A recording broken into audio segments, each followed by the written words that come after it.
Welcome to ज्ञान सेतु। तो जैसे कि आपको मालूम है कि हम लोग लुसेंट के संपूर्ण इतिहास को यहाँ पर कर रहे थे और पिछले हम लोग लगभग 10 लेक्चर को यहाँ पर कंप्लीट कर लिया और 10 लेक्चर में लगभग 3 चैप्टर को हम लोगों ने कंप्लीट कर लिया और आज की हमारी ये 11वीं लेक्चर है और आज हम चैप्टर 4 पढ़ रहे हैं वैदिक सभ्यता को। जानते हैं इसके पहले हम लोग पार्ट 1 इसका पढ़ चुके हैं, आज का ये लेक्चर पार्ट 2 है।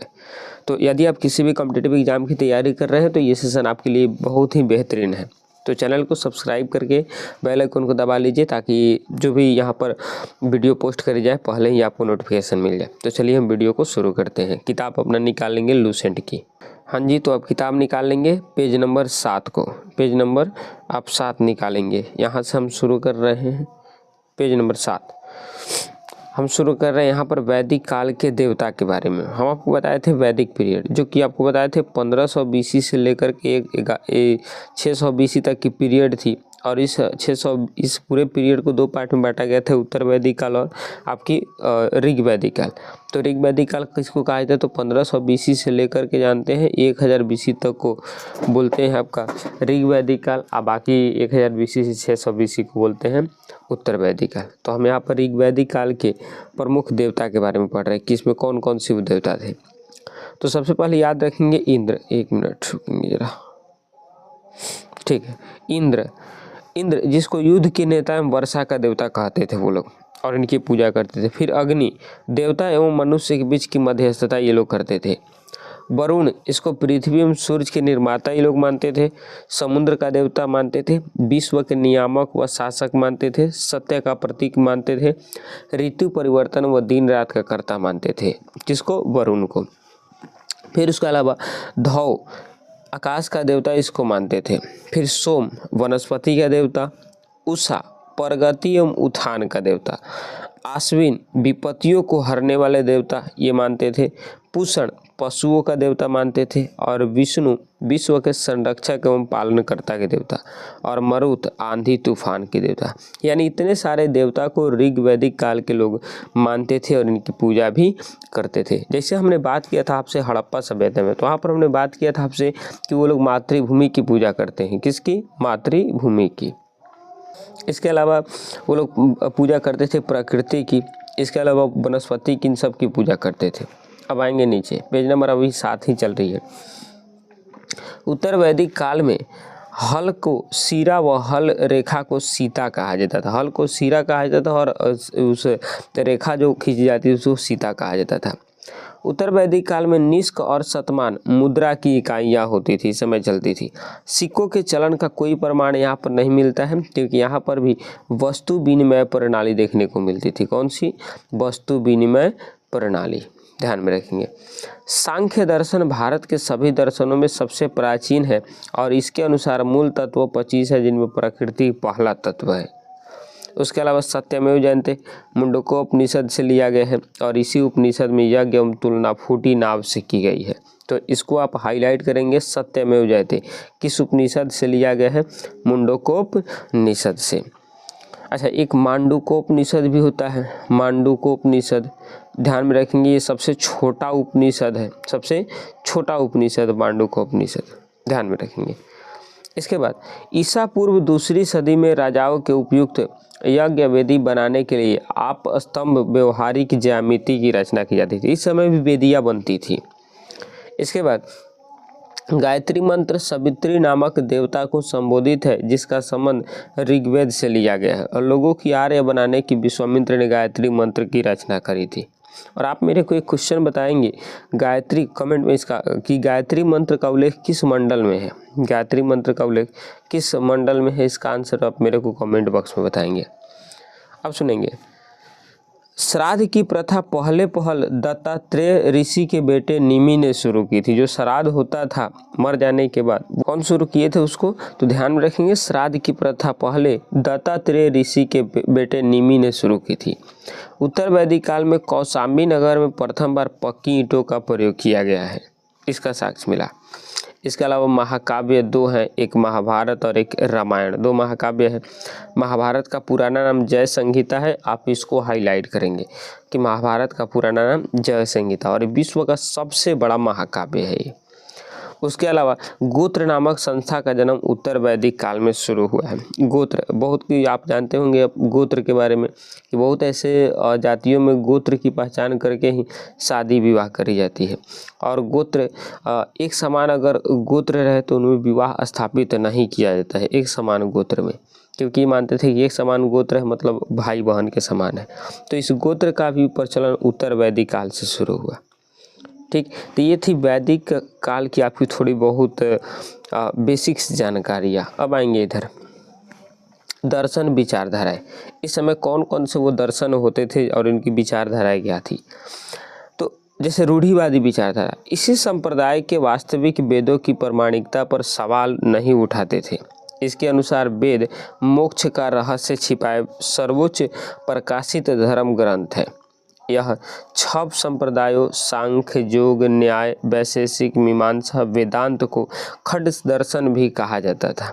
ये इस समय के रूढ़िवादी विचारधाराएं थी। तो कौन कौन थी, तो जैसे सांख्य थे, योग थे, न्याय थे, वैशेषिक था, मीमांसा था, वेदांत था, ये पूरा। अब सुनेंगे, अब बात करते हैं सांख्य विचारधारा की। तो सांख्य दर्शन शास्त्र की प्राचीनतम विचार पद्धति है और सांख्य का शाब्दिक अर्थ होता है गिनना। क्या अर्थ होता है? गिनना। इस विचारधारा के अनुसार ब्रह्म में प्रभाव या कारक नहीं बल्कि आत्मज्ञान ही मोक्ष की ओर ले जाते हैं। ये विचारधारा इस सांख्य दर्शन में दिया गया था कि आत्मज्ञान ही मोक्ष की ओर हमको ले जाते हैं।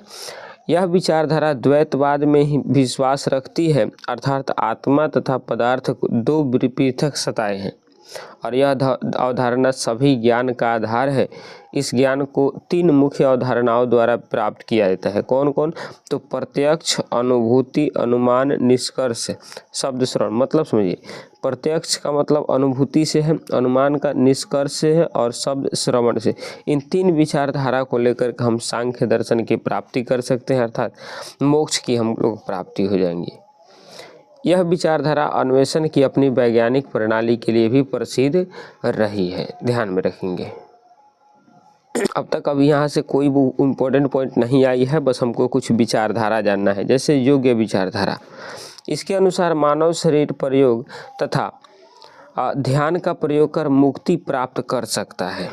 मानव जो है शारीरिक प्रयोग करके और ध्यान का प्रयोग करके मुक्ति प्राप्त कर सकता है, मोक्ष प्राप्त कर सकता है। मुक्ति प्राप्त करने के साधन है यम यानी स्वनियंत्रण का अभ्यास करना, नियम यानी व्यक्ति के जीवन को संचालित करने वाले नियमों का पालन, प्रत्याहार यानी विषय का चयन, अधारणा यानी मन को स्थिर करना। इसके अलावा ध्यान, इसके अलावा यहाँ पर ध्यान देंगे, इसके अलावा चयनित विषय पर ध्यान एकाग्र करना एवं समाधि, मन तथा पिंड का विलय ही स्वयं के पूर्ण रूप से विच्छेद होने के कारण है और इस विचारधारा से हम लोग मुक्ति प्राप्त कर सकते हैं, मोक्ष की प्राप्ति हमको हो सकती है। फिर आता है न्याय विचारधारा। इसमें मुक्ति प्राप्त करने के लिए तर्कपूर्ण चिंतन पर विश्वास किया जाता है। ठीक, इस विचारधारा का मानना है कि निष्कर्ष, श्रवण तथा उपमा जैसे तर्क संभवतः साधनों का प्रयोग कर मनुष्य किसी भी समस्या की सत्यता जांच कर सकता है। 3 चीज़ों पर ध्यान दे करके, एक निष्कर्ष पर, एक श्रवण पर और एक उपमा पर। इस समस्या पर ध्यान दे करके मनुष्य किसी भी समस्या का जांच कर सकता है। इसका ये मानना है कि ईश्वर ने न केवल ब्रह्मांड की रचना की बल्कि वह उसका पालन और संहार भी करते हैं। यही न्याय विचारधारा कहती है कि ईश्वर हमको बनाए हैं और ईश्वर ही हमें मिटाते भी हैं। ठीक, अब आती है वैशेषिक विचारधारा। यह विचारधारा ब्रह्मांड की भौतिकीय में विश्वास करती है और इसके अनुसार ब्रह्मांड का हर पदार्थ 5 मुख्य तत्वों से बना है। कौन कौन तो जानते हैं, अग्नि, वायु, जल, पृथ्वी तथा आकाश से मिलकर बना है और अंत में हमारी मृत्यु के बाद ये 5 तत्वों में वापस से हमारी शरीर विलीन हो जाती है। अब आती है मीमांसा विचारधारा। ये क्या कहती है विचार, अभी सिर्फ विचारधारा चल रही है, सिर्फ आप इसको पढ़िए, बाकी का जो आएगा वहीं पर हम चीज़ों को डिस्कस करेंगे। मीमांसा का वास्तविक अर्थ तर्कपूर्ण चिंतन, विवेचन तथा अनुप्रयोग की कला है। यदि व्यक्ति को धार्मिक श्रेष्ठता, स्वर्ग तथा मुक्ति प्राप्त करनी है तो उसे वेदों के द्वारा नियत सभी कर्तव्यों की पूर्ति करनी होगी। इस दर्शन का मुख्य बल वेदों के अनुष्ठानिक भाग पर था और मुक्ति की प्राप्ति हेतु व्यक्ति को वैदिक अनुष्ठानों का निष्पादन पुरोहितों की सहायता से करना होता है। इसलिए इस दर्शन में विभिन्न वर्गों के बीच सामाजिक अंतर को निहित रूप में वैधता प्रदान की गई है और ब्राह्मणों के द्वारा इसका प्रयोग लोगों पर वर्चस्व स्थापित करने के लिए किया गया है। तो ये आपकी थी मीमांसा विचारधारा। पढ़ते रहिए, बस थोड़ा सा हम आगे बढ़ेंगे, सारी चीज़ समझ में आएंगी आपको। अब अगली विचारधारा आती है वेदांत विचारधारा। इस दर्शन के आधार पर निर्माण करने वाले प्राचीनतम ग्रंथ जैसे बादरायण द्वारा लिखित ब्रह्म सूत्र वेदांत सूत्र थे। इस दर्शन के अनुसार ब्रह्मा इस जीवन की वास्तविकता है, शेष सभी बातें मिथ्या या फिर माया है। जो ईश्वर बताए हैं वही मतलब कि वास्तविक है, बाकी सभी दुनिया की मोह माया है। इसके अनुसार स्व का ज्ञान हो जाने पर स्वतः ही ब्रह्मा की अनुभूति कर मुक्ति को प्राप्त हो जाएगा। यानी स्व का ज्ञान मतलब खुद का अगर आप देख लिए खुद के अंदर, तो वहीं आपके लिए मुक्ति प्राप्ति की रास्ता मिल जाएगी। यह तर्क ब्रह्मा तथा आत्मा को अविनाशी तथा शाश्वत बना देता है। तो ये कई सारी विचारधाराएं थी। अब अगली विचारधाराएं आपकी आती है नास्तिक विचारधारा। ये वेदों की मौलिकता पर विश्वास नहीं करते हैं और भगवान के अस्तित्व पर प्रश्न खड़े करते हैं कि भगवान नहीं होते हैं, कि भगवान होते हैं कि नहीं होते, ये प्रश्न खड़ा करते हैं। और ये 5 उपधाराओं में विभाजित है: बौद्ध, जैन, लोकायत, अज्ञान और आजीविक। ये सब लोग जो है नास्तिक विचारधारा के हैं, भगवान पर ये भरोसा नहीं कर सकते, भगवान को नहीं मानते हैं। अगला आता है लोकायत दर्शन या चार्वाक विचारधारा। बृहस्पति ने इस विचारधारा की नींव रखी और इसकी चर्चा वेदों तथा बृहदारण्यक उपनिषद में भी मिलती है। इसके अनुसार ब्रह्मांड में केवल 4 तत्व हैं: अग्नि है, पृथ्वी है, जल है तथा वायु है। जबकि इसके पहले वाले विचारधारा में क्या पढ़े, 5 तत्व हैं और ये बताती है 4 तत्व। इस विचारधारा के समर्थक आकाश की गणना 5 आधारभूत तत्वों में नहीं करते हैं, क्योंकि यह मनुष्य के अनुभूति से परे हैं। इस विचारधारा के अनुसार इस विश्व के पर कोई अन्य जगत नहीं है, इसलिए मृत्यु मानव का अंत है तथा सुख भोग मानव जीवन का चरम लक्ष्य होना चाहिए। यानी इसके बाद जो एक मृत्यु है, इस मृत्यु की सैया को पार कर जाने के बाद दूसरा कोई अब आपकी रास्ता नहीं है, वहीं लास्ट आपके जीवन का समय है। इसलिए उन्होंने खाओ पियो और मस्त रहो के सिद्धांतों का भी प्रतिपादन किया, क्योंकि इन लोगों का मानना था, इसी विचारधारा के लोगों को मानना था कि जब मृत्यु के बाद की जीवन आपको नहीं मालूम है तो क्यों उसकी टेंशनों में लग करके, उसके चिंता में लग करके अपने जीवन को बर्बाद करना। अपने जीवन को आराम से गुजारिए, हंसते खेलते एक दिन आप स्वर्ग सिधार जाइएगा, मर जाइएगा, उसके बाद के जीवन को कोई किसी को नहीं जानेगा। अब आइए अज्ञान। कट्टरपंथी संशयवाद में विश्वास करते थे। इसके अनुसार ज्ञान प्राप्त करना असंभव है, यदि यह संभव भी है तो मोक्ष प्राप्ति के लिए व्यर्थ है। इसका विश्वास था कि अनभिज्ञता सर्वोत्तम है। इसके अलावा अब आता है आजीवक की बात करते हैं। इसकी स्थापना मखली पुत्र गोसाल द्वारा ईसा पूर्व 6वीं शताब्दी में की गई थी। आजीवक संप्रदाय भी इसको कहा जाता है, ध्यान में रखेंगे, क्योंकि बौद्ध धर्म के समय ही ये बना था। ये बौद्ध धर्म एवं जैन धर्म के विपरीत कर्म के सिद्धांतों में विश्वास नहीं करता है। ये कर्म को भ्रामक मानते हैं और इसने बौद्ध एवं जैन धर्म के समान वेदों की सत्ता को नकारा था। उत्तर प्रदेश के श्रावस्ती आजीविकों का प्रमुख केंद्र था। आजीवक जो संप्रदाय का, इसको आप टिक करेंगे कि आजीवक का जो है प्रमुख केंद्र कौन था, तो श्रावस्ती था। आजीवक संप्रदाय के मानने वाले लोग निराकार आत्मा की अवधारणा के विपरीत आत्मा के भौतिक रूप में विश्वास करते थे। बिंदुसार इसके अनुयायी थे और अशोक के 7वें स्तंभ के राजा देश में आजीविकों का उल्लेख मिलता है। ये आजीविक था। अच्छा, ये भाग्यवादी धर्म होते हैं। भाग्य पर बहुत ज़्यादा भरोसा करते थे, ध्यान में रखेंगे। इनका मानना है कि भाग्य में जो लिखा है वही होगा। ये आजीविक है। एक नोट पॉइंट दिया है, वेदांत दर्शन में उपनिषद, भागवत गीता और ब्रह्म सूत्रों को ज्ञान का प्रमुख स्रोत माना जाता है। इन तीनों ग्रंथों को सामूहिक रूप से प्रश्नत्रयी कहा जाता है, ध्यान में रखेंगे। अब आएंगे इधर, तो यहाँ पर आपकी जो है क्या हो गई कि आपकी जो चौथा चैप्टर था वैदिक पीरियड, कौन सी वैदिक पीरियड, ये खत्म हो गई यहाँ पर। कोई बहुत टिपिकल टॉपिक नहीं थी, नॉर्मल सी टॉपिक थी। लेकिन अब से कहानी बदल गई, वैदिक सभ्यता आपकी पूरी की पूरी कंप्लीट हो गई यहाँ पर।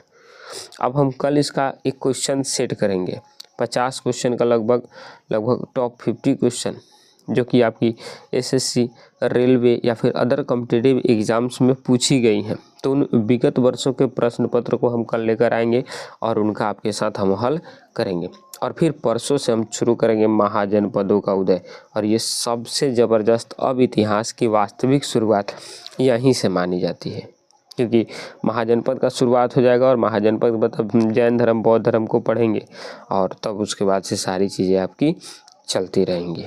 ठीक, तो मिलते हैं नेक्स्ट वीडियो में, तब तक के लिए जय हिंद, जय भारत।